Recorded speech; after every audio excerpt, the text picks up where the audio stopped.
Welcome to the Manufacturing Matters podcast with the Council of Industry. Join us as we bring you inspiring stories, interviews, and insights from across the Hudson Valley that will revolutionize the way you think about manufacturing. This podcast is proudly sponsored by PKF O'Connor Davies, a leading accounting and advisory firm dedicated to helping businesses thrive in the manufacturing sector. With their industry knowledge and strategic guidance, PKF O'Connor Davies ensures that manufacturers have the financial insights and support they need to achieve success.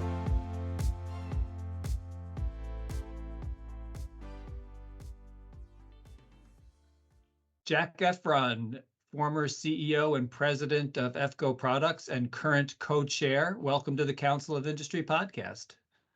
Thank you. So Jack, it's great to see you again. It's been a while since I've seen you, but we did a lot of work together.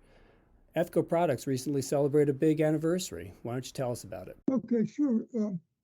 But first, I'd like to talk about my claim to fame with the Council of Industry. We had a speaker from Washington that our director brought in.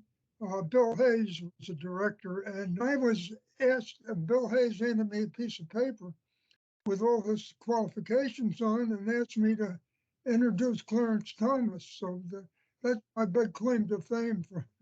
Don't ask me what he spoke about that night 50 years ago. So we can go down a little bit of memory lane with it. That was before my time, but Roger Smith tells a great story about that as well, because apparently he had to pick him up and drive him to the meeting, and also had an interesting conversation.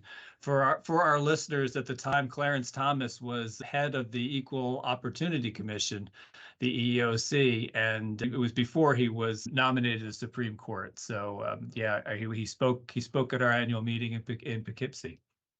So Jack, obviously that gives us a flavor of the history that you bring to our organization in EFCO. But let's talk a little bit about EFCO Products and what you guys make. Okay. All right. Well, sure. Right at the beginning, though, if I could. Sure. Because we just celebrated our 120th anniversary, and my grandfather, Sam Effron, who I knew well and who passed away at the age of 90, was the founder. And I'll bring you up to date as we go along. But we're very lucky that when Sam he had come to Poughkeepsie, was born in Belarus, part of Imperial Russia, and was serving in the Russian army.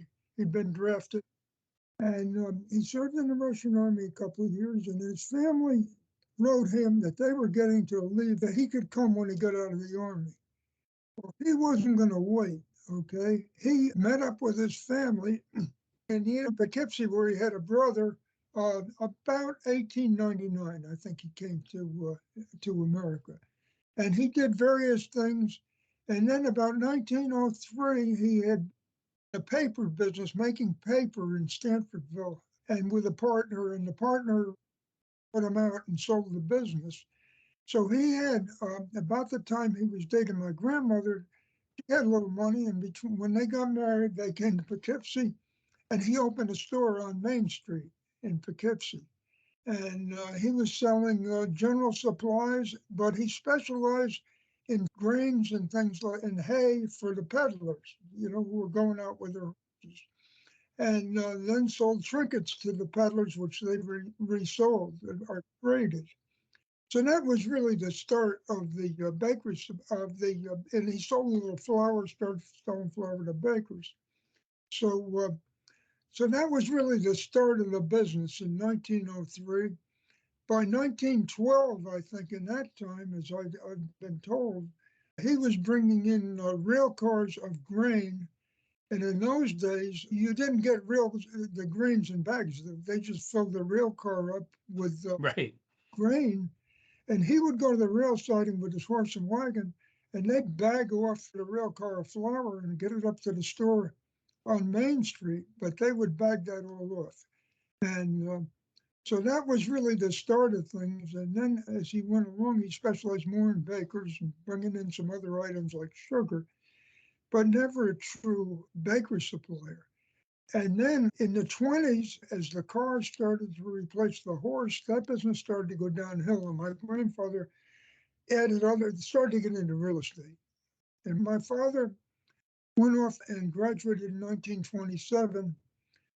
And my grandfather wanted him to pick up the business, but my father really didn't want to work with my grandfather. He was very domineering. So my father went off to New York City and started to sell coffee.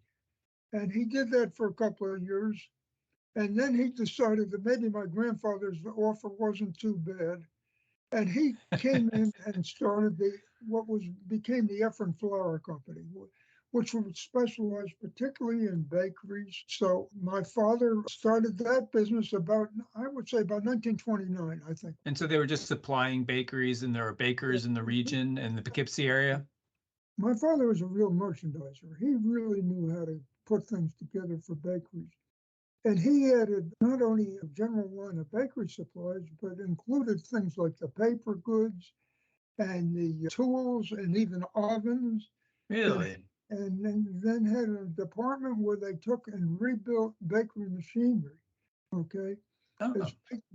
Where he would buy, let's say a bakery went out of business, he would pick up the hardware of that business, the mixers and the ovens and things like that, and actually rebuild them. So, and I remember that as a kid. And the machinery. And was this all in the same facility on Main Street? No, the original facility was on Main Street, and at Clinton Square. And my father came into the business, and they were on Montgomery Street in Poughkeepsie, right near Clinton School, and then we moved to Smith Street. I remember as a kid when they were building the building on Smith Street, and when my grandfather grabbing me by the hand and walking me out on the unfinished second floor and looking down through the planks at the floor and being terrified. And my father then started manufacturing some very small items like flavors and meringue powder, things Baker could use. And that was a very small part of the business. Then after that, the manufacturing started to grow. I came into the business, I would say, full-time, if you don't count child labor. I came into the business full-time in 1958. Okay. So by the 1970s, our distribution business had gotten very small, okay? And I can't remember exactly when it was, but about 1980, we finally became just a manufacturer and not a distributor. And our product line was at that time mostly bakers, mixes, bakery fillings, things like the jelly for jelly donuts, things like that. Those were our primary items. It was practically all bakery stuff. And we decided, as I said, to go out of the distribution business.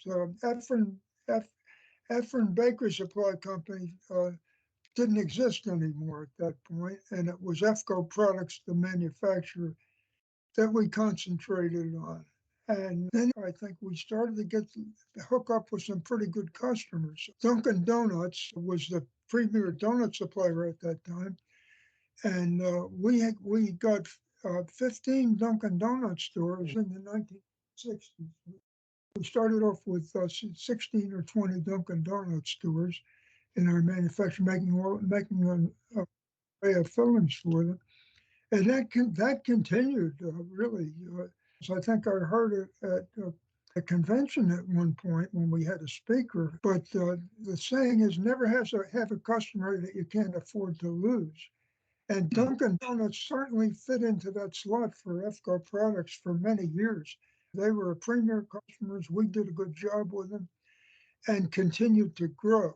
So we were able to then go on to other things. Do you want to talk to us a little bit about when you move across the street and open the second facility? Well, the original facility that we moved up here that we moved from Montgomery Street, we were still mostly distribution.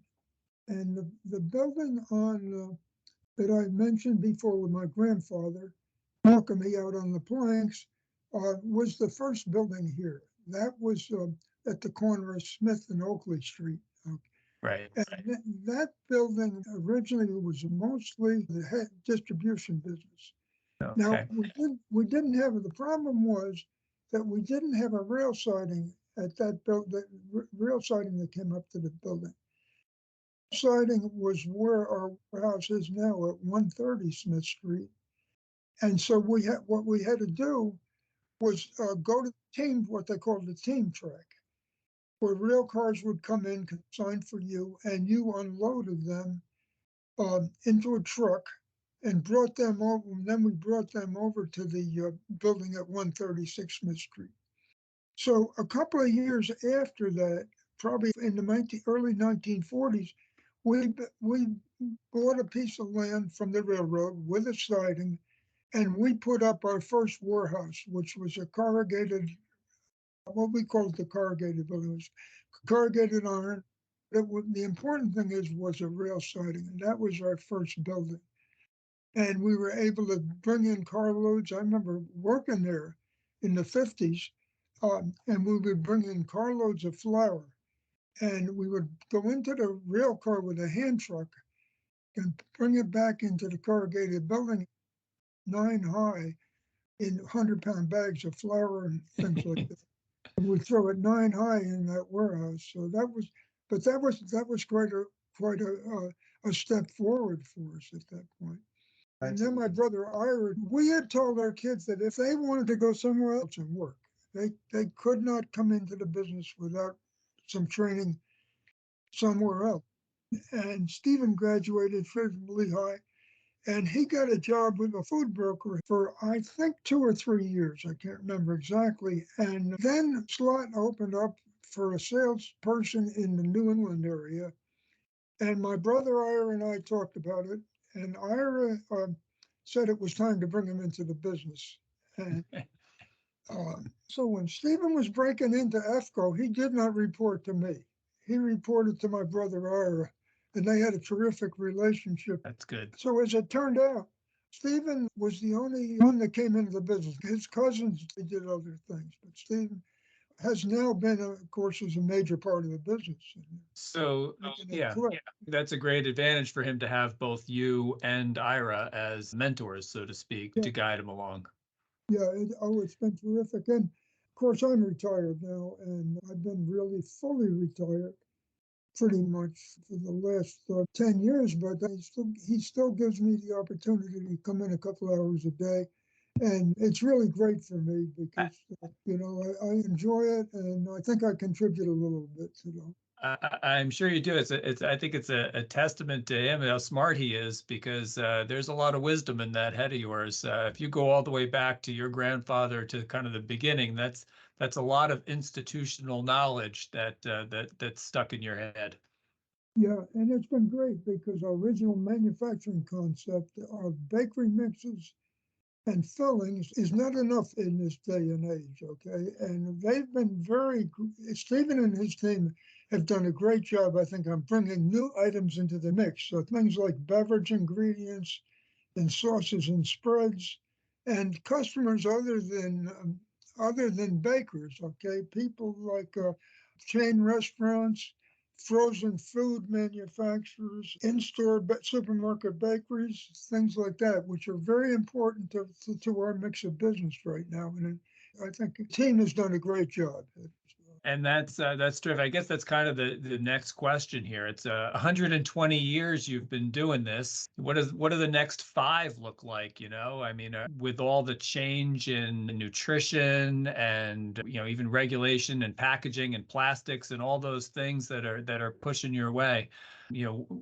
Obviously Steve's handling most of that, but what does that transition look like, and how do you kind of focus on that? I think they're on the right course. Things like clean labels are so important right now. And we've got a great team. And Steve and his team are doing a great job. The 5 years look good to me. That's great. So you talked a little bit about, you're handing the baton to Steve. You and I are handing the baton to Steve. What was it like when you got the baton back in the 70s? When your dad gave it to you, did he just say, "Here you go, you're in charge," or was there a little bit of a transition? Well, no, I certainly wasn't in charge. I started off on the road selling, and my father was a great boss. He had grown up with a very stern father, and Mm, who wanted things done exactly his way. And he wasn't that kind of boss or dad at all. He let us do our own thing pretty much. I started off in sales. I'd go out and get a new customer for jelly, and all of a sudden the jelly would be running out of the donut pumps, and mm. and with a lot of spoilage and things like that. So I guess at that point, that's what got me interested in production. We had a production manager that left. I started spending more time in the plant than I did on the road. And that's how I kind of got into that end of the business. But I think it was because my father gave us a lot of slack that things along, help me get channeled into the right things. And so the production story, that's a great story, because I know you guys, consistency is huge in your business. People need to know what's coming out of that bucket or out of that bag. Oh yeah, and formulation is really critical, especially something like a cake donut. The formula's got to be dead on for that product to work right. And it took us some time, but that's just an example of some of the things that aren't easy. Yeah. Let's talk a little bit more about what lessons the current leadership at EFCO take from your tenure on how to meet the challenges of changing customer base. Well, I see the team that Stephen's put together. We have a great team here, and we've got people coming in from other companies that are pretty well versed in some of the things you have to do on food regulation, for instance. It's only going to get more stringent. And requirements and the demands of people for, as I said, clean labels is only going to get increased. And I think all of those things, I think Steve's got a good team to address all those issues. That sounds great.